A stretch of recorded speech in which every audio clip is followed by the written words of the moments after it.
तो आज की शाम में इस सेशन की काफ़ी प्रतीक्षा थी। वो प्रतीक्षा मुझे यहाँ पर सभी आंखों में भी दिखाई दे रही है और सुबह से जितनी बार अनाउंसमेंट हो रहा था उसको लेकर भी है। जावेद अख्तर, जादू, जादू अल्फाजों का, जादू शायरी का, जादू तर्कों का, जादू रचनात्मकता का, जादू सिनेमा का और जादू लगभग हर उस ऊंचाई का जब साहित्य की बात होती है और जहाँ पर शब्दों का चयन होता है। बहुत से लोग आई एम श्योर जानते होंगे कि क्यों मैं इतनी बार जादू शब्द का जिक्र कर रही हूँ, क्योंकि जावेद अख्तर साहब का नाम जादू है। और अमूमन होता ये है कि जो आपका मुख्य नाम है उससे आपका प्यार वाला नाम कई बार निकाला जाता है, लेकिन यहाँ इस केस में परिस्थिति उल्टी थी। जादू नाम से बाद में जावेद अख्तर जी का जो मुख्य नाम अब प्रचलित है वो रखा गया। तो आज जब मैं बार बार जादू शब्द का जिक्र कर रही हूँ, तो सबसे पहले सर आपका बहुत स्वागत है हमारे मंच पर।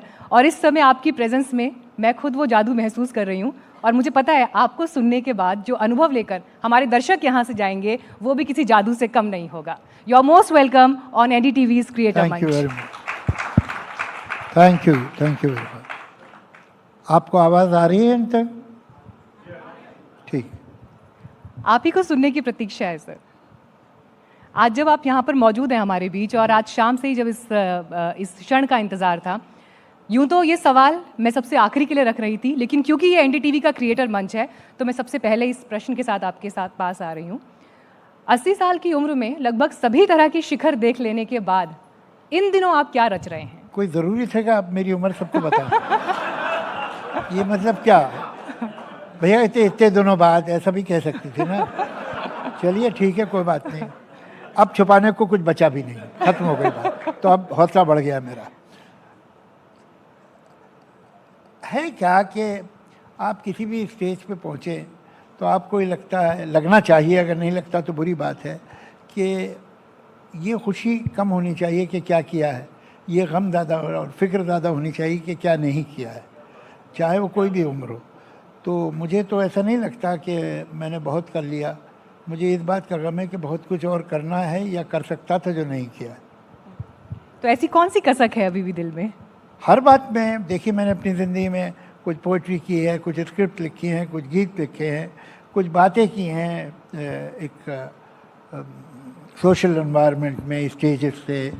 तो बहुत सारी बातें हैं, बहुत सारी कहानियाँ हैं, बहुत सारे गीत हैं, जो बहुत सारी पोइट्री है जो अभी तक पेपर पे आई नहीं, ज़बान पे आई नहीं। तो वो उसके बारे में सोचना चाहिए। क्या कर लिया वो तो गया। ये अपने गुजरे हुए काम पे बहुत गर्व करना ऐसा है जैसे अपने बच्चों की सक्सेस पे आप बहुत गुरूर करें। होता ही है, ठीक है, वो आपके बच्चे हैं, अच्छी बात है, लेकिन उनकी अपनी पर्सनालिटी है। दुनिया का कोई भी आर्ट हो, वो एक गीत हो, कविता हो, पेंटिंग हो, एक कोई म्यूज़िकल ट्यून हो, ये जब एक आर्टिस्ट बनाता है और दुनिया को देता है तो कहीं करोड़ों लोगों के दिलों को वो बात लगती है कि ये बात में कुछ उनका अपना जो एक्सपीरियंस है, उनका अपना जो नॉस्टैल्जिया है, उससे कनेक्ट होती है, तब वो मान ली जाती है।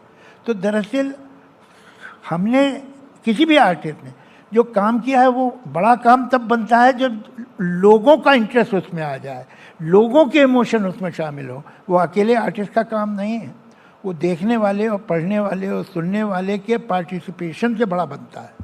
तो उसका सारा क्रेडिट आप लेने लगे तो गलत है। वो उसमें करोड़ों लोगों का क्रेडिट है। उस पर उनके क्या गम थे, उनके क्या एक्सपीरियंस थे, उनके क्या दुख थे। जब आपकी पोइट्री से वो कनेक्ट होते हैं तब वो ज़िंदा होती है। जैसे आपने मशीन तो बना दी, लेकिन चलेगी तो जब वो इलेक्ट्रिसिटी आएगी उसमें। वो इलेक्ट्रिसिटी लोगों की अंडरस्टैंडिंग और फीलिंग है जो उसमें बिजली डालती है। हालांकि आपने बड़े सरल अंदाज में और बड़ी मॉडेस्टी के साथ ये कहा, लेकिन जी मैं बहुत सरल और मॉडेस्ट हूँ। कुछ समय पहले मुझे राहत इंदौरी जी का इंटरव्यू करने का अवसर मिला था, उनके घर जाकर उनसे बात करने का, और मुझे एक छोटा सा किस्सा उसी बातचीत का याद आ रहा है। उनसे जब मैंने पूछा कि आपका इंटरव्यू के कितने दिनों बाद वो गुजरे? 3 साल बाद। अच्छा, 3 साल बाद। नहीं भाई, आदमी को याद रखना। ठीक है, क्या पूछ लिया था आपने उनसे? मुझे इंट्रोडक्शन में ये भी कहना चाहिए था, जी।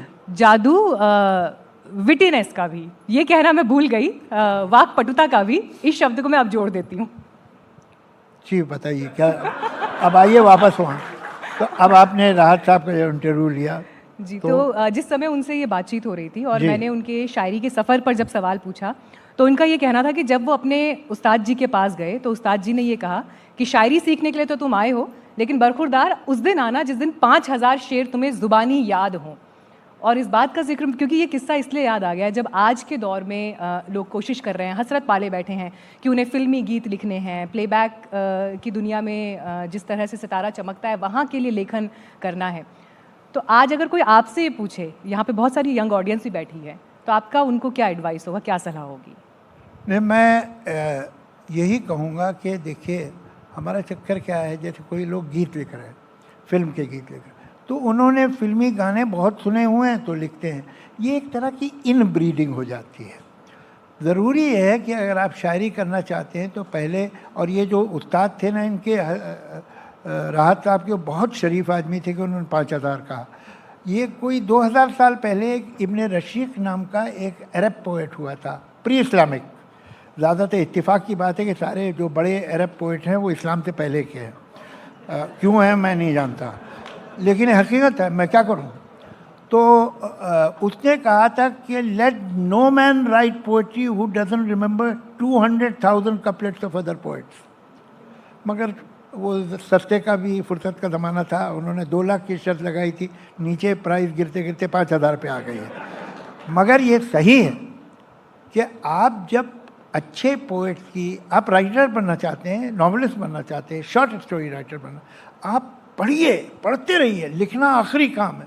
बिकॉज आपका एक डेवलप होता है सेंस फोनेटिक्स का, डेवलप होता है सेंस वर्ड्स को यूज़ करने का। वर्ड सिर्फ डिक्शनरी में जो मीनिंग है वही थोड़ी होता है। Word is also known by the company it has kept. ये किन वर्ड्स के साथ इस्तेमाल हुआ है, ये किन वर्ड्स के साथ घुमा फिरा है। तो धीरे धीरे फिर हर वर्ड की एक साउंड है। साउंड, जैसे एक इंसान, अभी मैं और आप बैठे हैं, हंटर हुआ, तो सबसे पहले आप उसका फिजिकल अपीयरेंस देखते हैं, फिर आपका इंट्रोडक्शन होता है, ये डॉक्टर है, अच्छा अच्छा, क्या हार्ट के डॉक्टर है, ठीक। फिर आप उससे जब बात शुरू करती हैं तो आपको मालूम होता है कि वो फलां डॉक्टर को भी जानता है जो आपके दूर के डिस्टेंट रिलेटिव है। धीरे धीरे आप उसे स्लॉट करती हैं कि ये सोशल स्टेटस या एस्थेटिक्स इसका ये है। उसी तरह से वर्ड है। वर्ड का पहला इम्प्रेशन उसकी साउंड है, दूसरा इम्प्रेशन उसका वोकेशन है। जैसे एक आदमी का काम है, डॉक्टर है या इंजीनियर है या वकील है, उसी तरह वर्ड का वोकेशन है कि ये मैं बोला सेब, इस साउंड का पेशा ये है कि वो एक लाल रंग का फल आपको याद दिलाए। ये उसका वोकेशन है। जैसे कोई डॉक्टर है, इस साउंड का ये काम है कि ये फल याद दिलाएगा, फला वाला। लेकिन उसके साथ आपकी जहन में बहुत सारे कनेक्शन बनते हैं। सेब कब खाया था, कैसे खाया था, सेब का क्या होता है, सेब, उससे ही रेफरेंस आपके बनेंगे। कौन लोग सेब खा सकते हैं, किनको नहीं मिलता, कहाँ कहाँ होता है सेब, सो ऑन। आपके सबकॉन्शियस में हर चीज़, हर वर्ड के रेफरेंसेस बनते हैं। आप अच्छे राइटर तब हो सकते हैं जब आपको ये समझ आ जाए कि इस वर्ड से मीनिंग तो ये है, इसकी साउंड तो ये है। सबकॉन्शियस लेवल पे एक आम आदमी के जहन में क्या रेफरेंसेस बनेंगे, उसके माइंड में एटमॉस्फेयर क्या क्रिएट होगा इस वर्ड से। जब आपको ये सेंस आए फिर आप सही वर्ड चूज़ करेंगे लिखने में। मगर ये ऐसे नहीं आता, ये मास्टर्स को पढ़ते रहने में धीरे धीरे समझ में आता। जावेद साहब क्यों अपने आप में एक इंस्टीट्यूशन है, वो इस जवाब में अपने आप पता चल गया। और जिस तरह से पूरी आपने ये रूपरेखा आज हमारे दर्शकों के लिए भी एक्सप्लेन की है, आई एम श्योर कि ये किसी तपस्या से कम नहीं, और जब उस भाव के साथ काम होगा, उस नियत के साथ काम होगा, तो फिर उसका जो एंड रिज़ल्ट है वो भी दिखाई देगा। लेकिन आपके एक इंटरव्यू में सर मैं सुन रही थी जिसमें आपने जिक्र किया कि कैसे फिल्मों में गीत लिखना कठिन होता चला गया जब आपको तेज़ धुन पर शब्दों को बिठाना है, और वहाँ के जो चैलेंजेस हैं। आज के दौर में जब हम देख रहे हैं OTT आ गया है, और OTT में वो बंदिश तो नहीं कि आपको 3 घंटे में फिल्म समेटनी है, 2.5 घंटे में समेटनी है। मिनी सीरीज़ हैं, 7-7, 8-8, 10 एपिसोड्स हैं, बिंज वॉचिंग का कॉन्सेप्ट है। गीत माइनस हो गए हैं, शब्द माइनस वहाँ से हो गए हैं, तो क्या आपको लगता है कि ऐसे में और कठिन हो चला है गीतों को उतना आत्मीय बनाना आज की तारीख में? जहाँ तक धुन पे लिखने की बात है, ये कोई नया रवाज नहीं है। शैलेंद्र के, साहिर के, राजेंद्र कृष्ण के, ज़्यादातर मजरूह के ज़्यादातर गीत जो है वो ट्यून पे लिखे हुए हैं। ये भी अपने अंदर एक हुनर है, अगर आता है आपको तो आता है, नहीं आता है तो कितने भी अच्छे पोइट हो नहीं लिख पाते। मैं नाम नहीं लेना चाहूँगा, कई बड़े नामवर पोइट्स बॉम्बे आए मगर वो ट्यून पे लिख नहीं पाए। तो ये हुनर है, ये भी एक हुनर है। मगर ये क्या है, क्या किस्सा कि फिल्मों में आप जो कुछ भी देखती है वो मैनिफेस्टेशन है, वो किसी बीमारी कहीं और है। जैसे कि आप जब बीमार होती हैं तो डॉक्टर आके आपकी नब्ज देखता है, कलाई पे हाथ रख, बीमारी कलाई में थोड़ी है। यहाँ पता चलता है कि इसके बदन में कितनी गर्मी बुखार है या नहीं है, इसकी धड़कन कितनी तेज़ चल रही है, बीमारी कहीं और है। उसी तरह से जो फिल्म है, किसी ने बहुत अच्छी बात कही थी कि अगर मुझे किसी मुल्क के, किसी समाज के एडवर्टाइजमेंट दिखा दो तो मैं उस समाज के बारे में सब कुछ बता दूँ कि एडवर्टाइजमेंट किस तरह के होते हैं, उससे मालूम हो जाएगा समाज कैसा है। वैसे ही जो फिल्मी गीत हैं इनमें कई गड़बड़े हुए हैं। No fault of the writers, हमारे यहाँ यंग राइटर्स टैलेंटेड लोग हैं, ऐसी बात नहीं है कि उनमें टैलेंट कम है। एक, ज़िंदगी की रफ्तार बढ़ी। जब ज़िंदगी की रफ्तार बढ़ती है तो हर चीज़ की, कम्युनिकेशन की रफ्तार बढ़ी। एक आप लेटर लिखती थी दिल्ली से बॉम्बे, 3 दिन पहुंचता था, 2 दिन आदमी सोचता था क्या जवाब दे, फिर वो लिख के भेजता था, फिर 3 दिन, कम से कम 8-10 दिन में कम्युनिकेशन होता था। आज आप मोबाइल उठा के बॉम्बे 1 सेकंड में लगा लेती हैं, बात कर लेती हैं। हर चीज़ का टेम्पो बढ़ रहा है। तो इस तेज़ टेम्पो की ज़िंदगी में और समाज में म्यूज़िक का टेम्पो कम तो नहीं रहेगा। जो सैगल के ज़माने में था वो अब नहीं हो पाएगा, वो इन सिंक नहीं है लाइफ से, तो उसका टेम्पो बढ़ेगा। लेकिन होता क्या है कि कोई चीज़ एक वक्त तक बढ़े तो ठीक है, फिर वो गड़बड़ हो जाती है, वो अपना कार्टून बन जाती है। तो अब एक फ्रेंजी आ गई है म्यूज़िक में और ज़िंदगी में भी, ये कनेक्टेड है एक दूसरे से। अब जब फ्रेंजी है तो वर्ड कम इम्पोर्टेंट हो जाएंगे, इसलिए कि इतने जल्दी बोले जा रहे हैं। दूसरे ये कि एक हम लोगों में एक वीकनेस है कि हमें रोब है वेस्ट का और वेस्ट के कल्चर का कि अच्छी चीज़ें बहुत सारी हैं वहाँ पर, वो हमें सीखनी चाहिए, लेकिन बुरी चीज़ें भी साथ में ले आओ। हमारे यहाँ म्यूज़िक हमेशा साथ में जो गायक होते थे, सारंगी होती थी, तबला होता था, कभी कभी वायलिन भी होता था, लेकिन ये कि सिंगर मेन था जब वो गा रहा होता था, चाहे महफिल में गाए चाहे रिकॉर्ड हो रहा। लता जी ने बड़ी अच्छी बात कही थी, एक दिन मुझे कहने लगी कि भाई पहले म्यूज़िक होती थी कि ताकि ज़रा सिंगर को आराम मिल जाए, अब सिंगर होता है कि म्यूज़िक को थोड़ा आराम मिल जाए। तो किस्सा क्या है कि हम वेस्ट में और इंडिया में म्यूज़िक का इस्तेमाल अलग है। वेस्ट में म्यूज़िक, ज़्यादातर म्यूज़िक सुनने के लिए बनाई जाती है। वेस्ट में आम आदमी गाना नहीं गाता है। ये अलग बात है कि एक आदमी गिटार लिए हेड ज़मीन पे रखे हुए खंबे से टिका गा रहा है, आप पैसा डाल देते हैं उसमें। ये अलग बात है कि कुछ टीनेजर्स अपने बाप के गैरेज में एक छोटा सा म्यूज़िक रूम बना लेते हैं और ग्रुप बना लेते हैं। लेकिन आप में से सभी लोग जो हैं, न जाने कितने मुल्कों में गए होंगे वेस्ट के, आपने कभी फ्रांस में, जर्मनी में, इंग्लैंड में, अमेरिका में किसी को साइकिल पे गाना गाते हुए जाते देखा है? नहीं। कोई आदमी कभी सुना यस्टरडे गाता हुआ जा रहा है? नहीं हो सकता। वहाँ आम आदमी गाना नहीं गाता। हिंदुस्तान गाना गाने वालों का मुल्क है। हमें गाना इसलिए चाहिए कि हमें खुद गाना है वो गाना, 2 बार सुन के तीसरी बार हम खुद गाएंगे उसको। तो हमारे यहाँ, अच्छा फिर वहाँ क्लब्स हैं, छोटे से छोटे शहर में क्लब होता है, वहाँ लड़के लड़कियाँ जाते हैं, वहाँ डांस होता है। आपके हिंदुस्तान के बड़े बड़े शहरों में कोई क्लब होंगे, बाकी जगह तो मुझे नहीं लगता। जौनपुर में कुछ इस तरह के क्लब हैं जिसमें लड़के लड़कियाँ, या बिजनौर में या रतलाम में। तो हमारे यहाँ म्यूज़िक का यूसेज अलग है। इस बात को समझे बगैर जो हमारा मार्केटिंग डिपार्टमेंट है म्यूज़िक का, वो ऐसी म्यूज़िक बनवा रहा है और बेच रहा है जो हमारी ज़रूरत ही नहीं है, तो उसकी शेल्फ लाइफ ख़त्म हो चुकी है। आपको जो बच्चे आते हैं म्यूज़िकल कंपटीशन में डिफरेंट चैनल पे, वो गाना गाते हैं जो इनकी पैदाइश के 40 साल पहले रिकॉर्ड हुआ था, वो गाने गाते हैं, और जो पिछले महीने हुआ था वो नहीं गाते, इसलिए कि वो हमारा धर्म नहीं है। हमारे जो बरसों का जो हमारा रिश्ता है संगीत से, हज़ारों साल का, वो उसके मुताबिक नहीं हो गाना, तो हमें नहीं याद रहता। और भाई कितने लोग डांस करते हैं यहाँ गानों पे? बहुत कम लोग करते हैं, मतलब, और कम से कम 5 पैक के बाद ही कर सकते हैं। तो ये सारे प्रॉब्लम्स है ना। अब कितनी शराब पिया आदमी।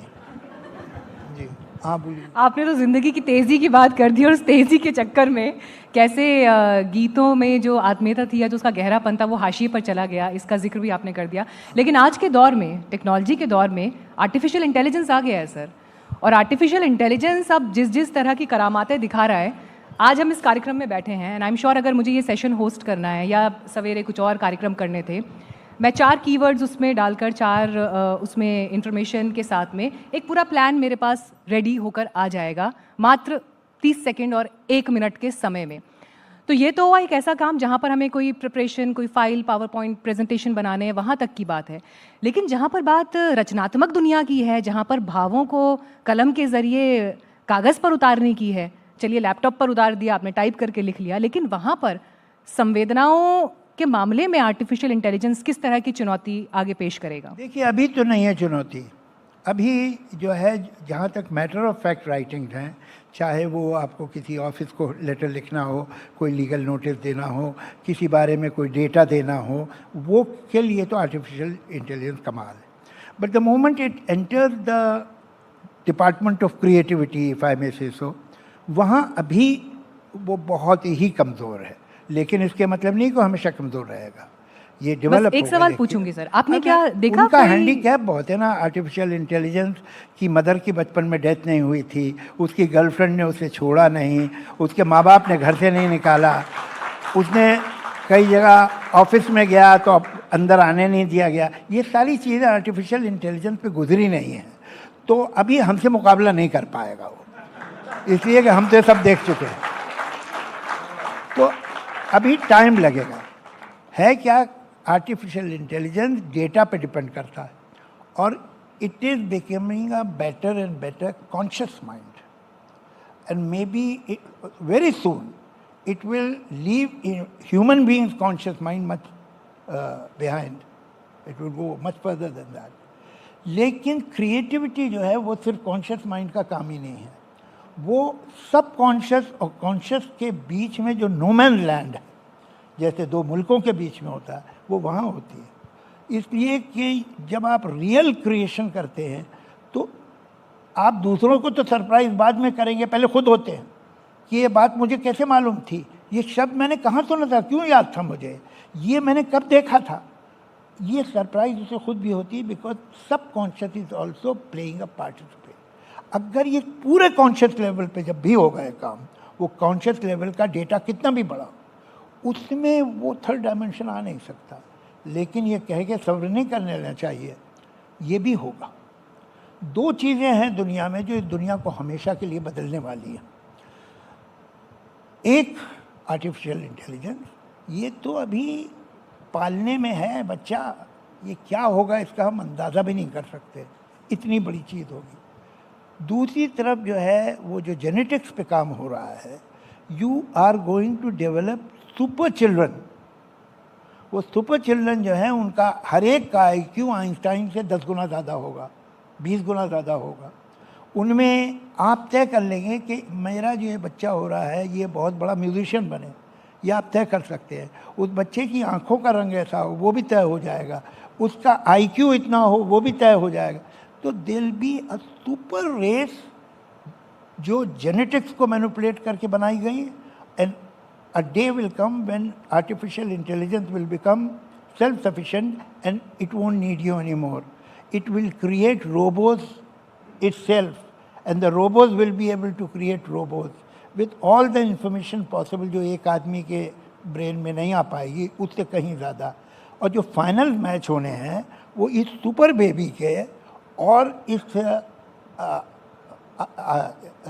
AI के बनाए हुए रोबो के होंगे, ये जंग इनकी होनी है। हम आप तो क्वार्टर फाइनल में भी नहीं पहुंचने वाले। पर सर आपके अनुभव का हम थोड़ा तो फायदा लेना चाहेंगे। एक फाइन लाइन, एक संतुलन क्या हो सकता है इसके बीच में? कुछ नहीं हो सकता। ये सब संतुलन आप अपनी कोई मर्जी कवच का जो नहीं है। चाहते हैं वो पॉसिबल नहीं। जो थ्रस्ट ऑफ डिस्कवरी और नॉलेज और इन्वेंशन है वो कभी नहीं रुकता है। आप एक किताब है बर्ट्रैंड रसेल की, रिलीजन एंड साइंस, ये शुरू से ही रिलीजियस लोग हर चीज़ को रोकने की कोशिश करते हैं, इंक्लूडिंग अ स्टीम इंजन, कि साहब ये स्टीम इंजन और ट्रेन आ गई तो दुनिया बर्बाद हो जाएगी। पोप ने, वेटिकन के पोप ने स्टीम इंजन के खिलाफ बात की थी कि ये तो व्हीकल ऑफ सेटन है, इसके ये तो आपको सीधा हेल में ही ले जाएगा। मगर ऐसा होता नहीं। यहाँ भी मुझे याद है कि अरे बाप रे बाप, आपको याद है कि जब नया नया कंप्यूटर आ रहा था यहाँ, तो ऐसा मातम मच रहा था कि ये जो गवर्नमेंट कंप्यूटर ला रही है ये तो साहब सबको बर्बाद कर देगा, वो तो लोगों को निकाल देगा। एक साहब थे, मैं उनका नाम नहीं लेना चाहता, बड़े मशहूर थे, वो प्रेजेंट गवर्नमेंट को बहुत गालियाँ दे रहे थे। उस वक्त की जो गवर्नमेंट थी, इंदिरा जी उसकी प्राइम मिनिस्टर थी। तो मैंने उनसे पूछा कि भाई क्या बात है, आप क्यों नाराज़ हैं इंदिरा गांधी जी से? कह रहे बेटा तुम्हें मालूम नहीं है क्या कर रही है, इसने हर स्कूल में कंप्यूटर लगवा दिया है, और अब जो बच्चों की कॉपियाँ कंप्यूटर नापते, जांचते और नंबर देते हैं कंप्यूटर, और कंप्यूटर ने हमारे लड़के को फेल कर दिया। तो इसलिए वो सरकार के खिलाफ हो गए थे। तो कंप्यूटर का खौफ था, आ गया ना कंप्यूटर। ये कहा था साहब कंप्यूटर आएगा और फिर तो लोग बेरोजगार हो जाए, कुछ नहीं हुआ। ये चलती रही ज़िंदगी, एडजस्ट कर लिया। आपकी ज़िंदगी जो हमारी है आपकी है वो बदलेगी, और ये जो नई नई चीज़ें आ रही हैं ये कुछ अपना स्पेस खुद बनाएंगी और आपको उनके साथ जीना आ जाएगा। ये कंटेंट की रुकेगा जब नहीं।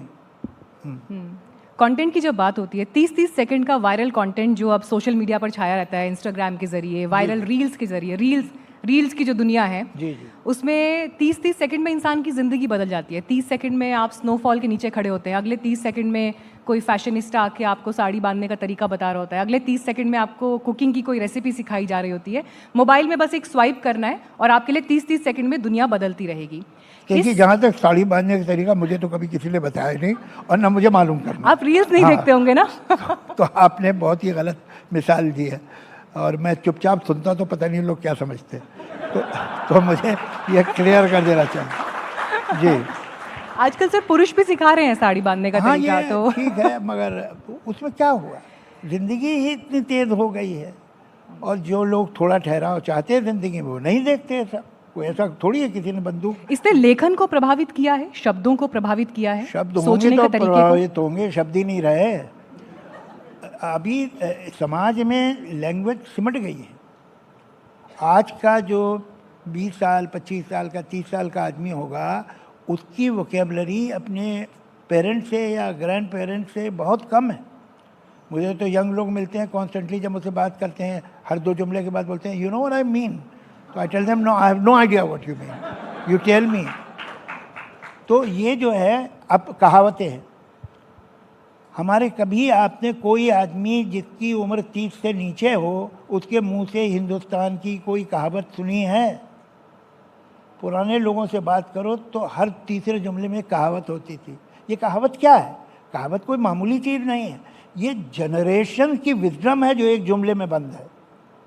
मैंने एक प्रोग्राम किया था दोहे पे, और वो कोई 8-9 साल पहले किया था, और एक चैनल पे वो 8-9 साल से चल रहा है राउंड द क्लॉक। मगर दोहे पे जो रेजिस्टेंस था लोगों का, दोहे, अरे भैया ये गांव आम के वो पाठशाला जो होती है उसमें होता है, यहाँ शहर में यार आज की जनरेशन को दोहे से क्या ताल्लुक है?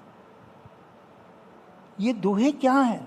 ये 2 लाइन में, ये मैंने वो अभी छापी है किताब हिंदी में उन्हीं दोहों के बारे में, और जो मैंने उनका इंटरप्रिटेशन दिया है।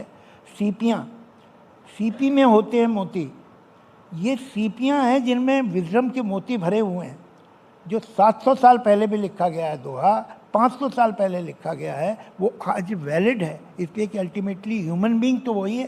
साजो सामान बदल गया, भाई घोड़ा गाड़ी पे जाता था, अब कार पे बैठ गया, लेकिन वो love, hate, jealousy, envy, attraction, obsession, dream, fantasy, वो तो सब सेम है ना, वो सरगम थोड़ी बदली है। गाने बदलते जाते हैं लेकिन सरगम रहती है। तो वो उस सरगम पे ह्यूमन इमोशन के जो सरगम पे जो लिखा है लोगों ने 2-2 लाइन में, उसे हम भूल जाएं तो हम एक ख़जाना है जिसको छोड़ रहे हैं, और ये ख़जाने हम लोगों ने छोड़ दिए हैं। हमारा जो ये है सब फिर बोलते हैं हमारी तो 6000 साल की, 5000 की सभ्यता। अरे 5000 की सभ्यता से सीखा क्या है तुमने? तुम्हारे पास उस सभ्यता का क्या है? उसके कौन से संस्कार तुमने बचाए? कुछ नहीं, सिर्फ ज़बानी बोलते हैं। और वो क्या रिच चीज़ें हैं जो हमें पता ही नहीं है, हमने खो दी है, इसलिए कि हम लैंग्वेज खो रहे हैं। लैंग्वेज ही वो व्हीकल है जिसमें आपकी ट्रेडिशन, आपका कल्चर, आपके संस्कार, आपकी एस्थेटिक्स चलती है। लैंग्वेज ख़त्म हो गई है, वो सब चीज़ें खो जाती है। मुझे इनफैक्ट आपका एक पिछला इंटरव्यू याद आ रहा है जिसमें आपने इंटरनेट की दुनिया में जो रोस्टिंग चलती है उसमें आपने अपशब्दों के प्रयोग के लिए कहा था कि जब खाना फीका बना होता है तो उसमें मिर्ची का जो तड़का ऊपर से डाल दिया जाता है क्योंकि आपके पास कुछ और है नहीं इंग्रेडिएंट उसको अच्छा पकाने के लिए। जी जी। तो उस तरह से उसका प्रयोग किया जाता है। और आई एम श्योर कि जिस तरह से वो रील वायरल हुई उस खबर के दौरान और आपके उस स्टेटमेंट के साथ लोगों ने उसको एक नसीहत और सलाह के रूप में लिया, तो मुझे लगता है वो एक बहुत बड़ा मैसेज आज की पीढ़ी के लिए भी था। लेकिन 30-30 सेकंड की इन रील्स का जिक्र मैंने एक और महत्वपूर्ण विषय के लिए भी किया क्योंकि आज के दिन के हमारे संवाद में कई बार इसका जिक्र हुआ। आपने भी वो घटना सुनी होगी जो इंदौर के एक कपल की शादी हुई, वो मेघालय गए और वहाँ पर जो नवविवाहिता जो जोड़ा था उसमें जो लड़की है उसने अपने पति की हत्या करवा दी। सोनम रघुवंशी से जुड़ा हुआ ये मामला है। ये एक घटना हो सकती है लेकिन इसका जिक्र आज के दिन में कम से कम जो मैंने एक बात नोटिस की बार बार इसलिए हुआ क्योंकि उसने समाज को एक अलग स्तर पर झकझोरा कि एक जोड़ा जो आज शादी कर रहा है और 4 दिन के बाद वो हनीमून के लिए मेघालय जा रहे हैं और वहाँ पर किसी शातिर, किसी षड्यंत्र के तहत सुपारी किलर्स को हायर करके हत्या करवा दी जा रही है। क्या ज़रूरत थी? आप सिंपल शादी के लिए मना कर देते, छोड़कर चले जाते। एक और घटना मेरठ की थी जहाँ पर पति को मारकर चुनवा दिया गया एक ड्रम के अंदर। तो इन घटनाओं ने समाज को झकझोरा है। आप सर इसकी क्या वजह मानते हैं? मुझे कुछ मेरे मिक्स इमोशन है इसमें। ये 2 औरतों ने अपने हस्बैंड को मरवा दिया तो समाज को झंझोड़ दिया गया, और आए दिन औरतें जिंदा जलाई जाती हैं। आए दिन अगर जिंदा नहीं जला दी जाती तो जो ज़िंदगी गुजारती हैं अपने पति के घर में वो मौत से बदतर होती है, इसलिए कि रोज़ पिटती है वो। उस पर समाज नहीं झंझोड़ा गया।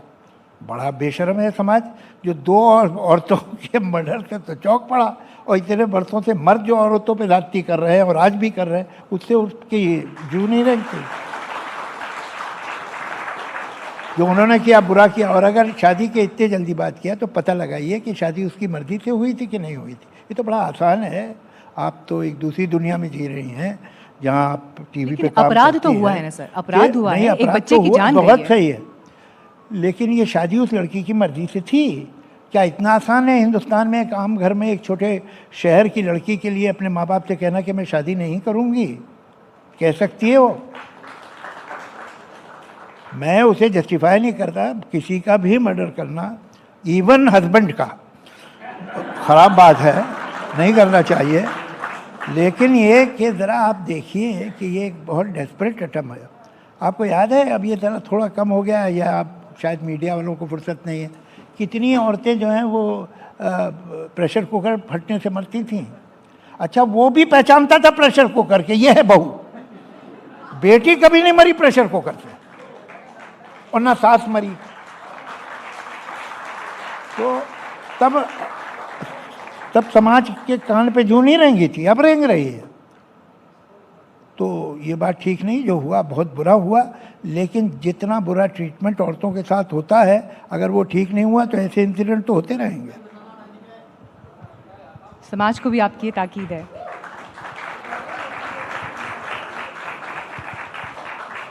आज के दौर में मोहब्बत बदल गई है सर? मोहब्बत तो खैर कभी नहीं बदलेगी। मोहब्बत इमोशन थोड़ी है। आज के दौर में उत्साह भी है, मोहब्बत भी है, गहराई प्यार बदल भी गई है, है? नफरत भी है।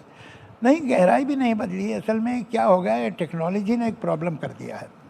टेक्नोलॉजी ने रोमांस की ऐसी की तैसी कर दी। अब आप ये सोचिए कि मोबाइल फ़ोन अगर रोमियो और जूलियट के पास होता तो आपको लगता है वो बेलकनी के नीचे आके खड़ा होता सर्दी में।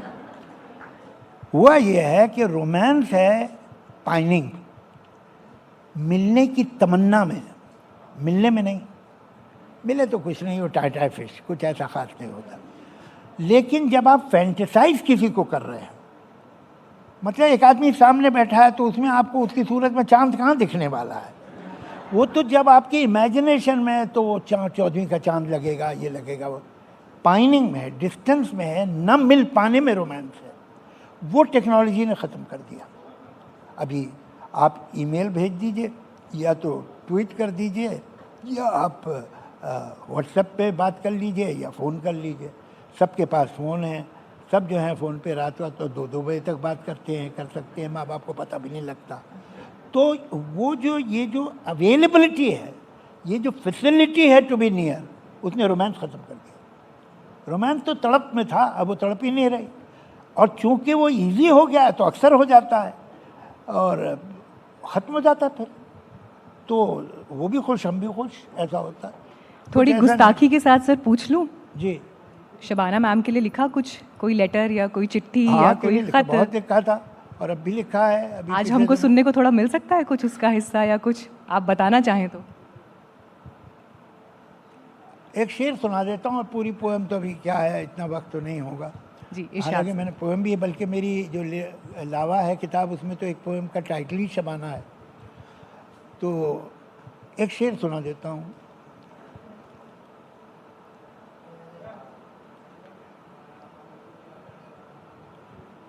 हमको हसीन लोग हमेशा देखे,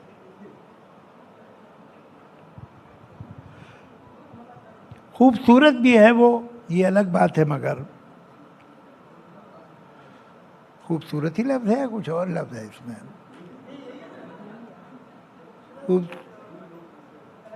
ये अलग बात है, मगर हमको ज़हीन लोग हमेशा पसंद थे।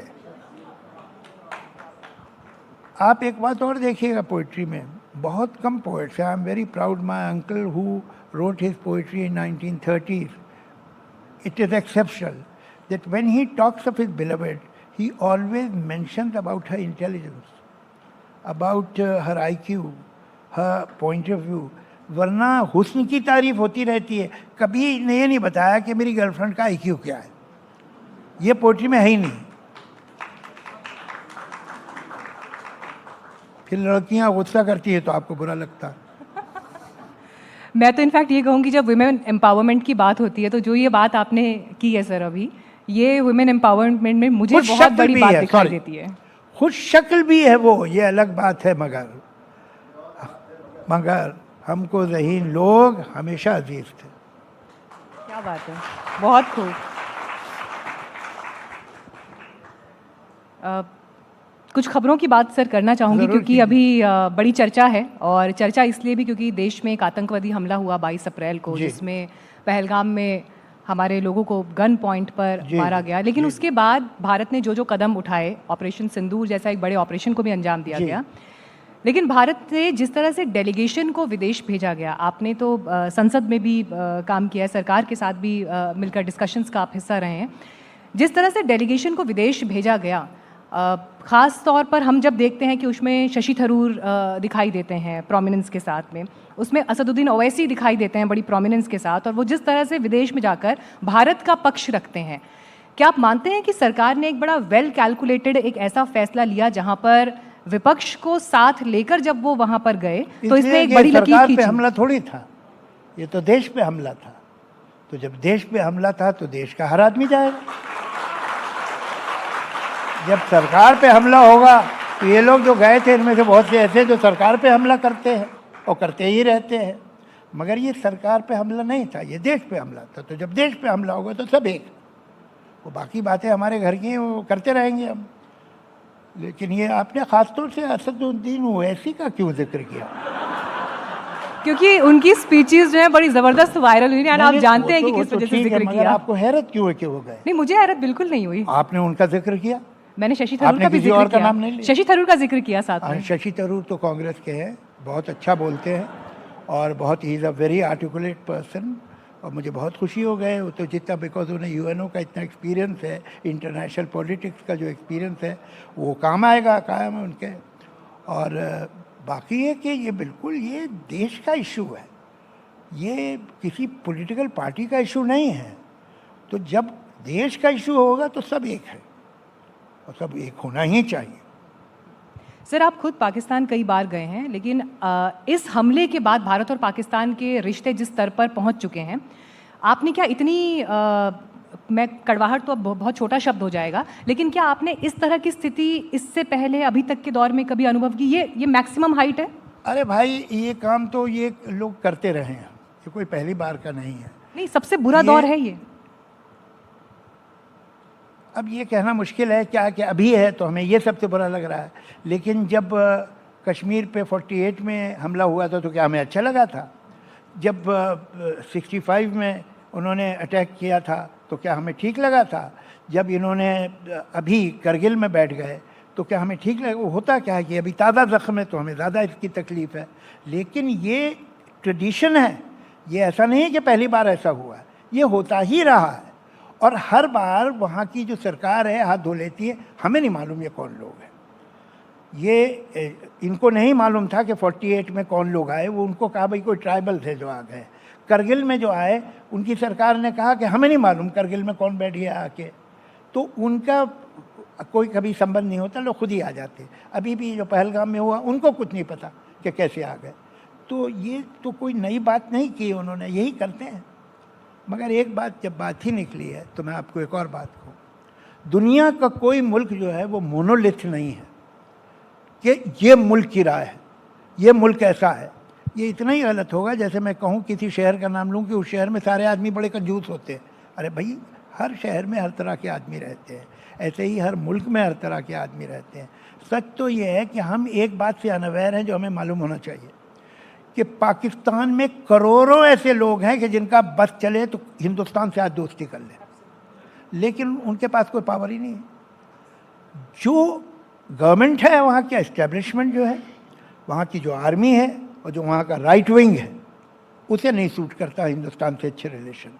आम आदमी को करता है, और क्यों नहीं करेगा? ये इतनी बड़ी मार्केट है, यहाँ कैसी कैसी यूनिवर्सिटीज़ है, यहाँ पर जो कल्चरल सीन है वो कितना रिच है।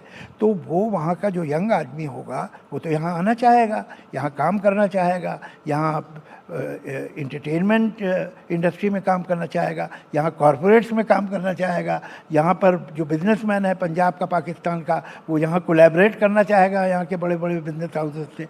उसे क्या फ़ायदा हो रहा है हिंदुस्तान से रिलेशन ख़राब कर? उसका तो नुकसान ही नुकसान है। लेकिन फ़ायदा हो रहा है राइट विंग को वहाँ के, इसलिए कि उसका एग्जिस्टेंस हिंदुस्तान से नफ़रत में ही है। फ़ायदा हो रहा है वहाँ की फ़ौज को, अगर हिंदुस्तान से कन्फ्रंटेशन नहीं है तो उसे तो वापस बैरक में जाके बैठना पड़ जाएगा। वो कौन है अभी देखिए। अरे भाई, एक मुल्क है, उससे अगर अमेरिका का प्रेसिडेंट बात करना चाहता है तो वहाँ के प्राइम मिनिस्टर को बुलाए, वहाँ के प्रेसिडेंट को बुलाए। मगर वो प्रेसिडेंट है, उसे मालूम है कि ताकत कहाँ है, पावर असल में कहाँ है।